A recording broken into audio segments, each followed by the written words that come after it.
अस्सलामुअलैकुम, welcome back to my YouTube channel. ड्रामों में स्क्रीन पर नज़र आने वाले किरदार और ड्रामे के पीछे के मनाज़र देखकर अंदाज़ा होता है कि एक्टर्स कितनी मेहनत करते हैं इस किरदार को निभाने के लिए।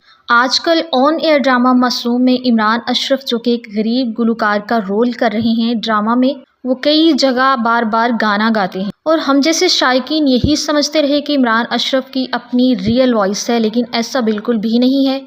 पीछे की आवाज़ इस यंग सिंगर की है जिस पर इमरान लिपसिंग करते हैं और लोगों से दाद वसूल करते हैं। सोनिया हुसैन और इमरान अशरफ इस लड़के से गाना सुन रहे हैं और इमरान तो बाकायदा रिहर्सल भी कर रहे हैं। दिलशाद फैसलाबादी यानी इमरान अशरफ ने इस ड्रामे की शूटिंग के दौरान फैसलाबाद के इलाकों में काफ़ी लोगों से मुलाकात की और बीटीएस में देखा जा सकता है कि इमरान हर एक से पर्सनली मिले। इमरान अशरफ हकीकतन हकीकी ज़िंदगी में बहुत ही खूबसूरत दिल का मालिक है। आप में से कौन कौन मासूम ड्रामा सिर्फ इमरान अशरफ की वजह से देख रहा है, कमेंट सेक्शन में लाजमी बताइएगा। मिलते हैं किसी और ऐसी ही इंफॉर्मेटिव वीडियो के साथ, अब तक के लिए बाय बाय।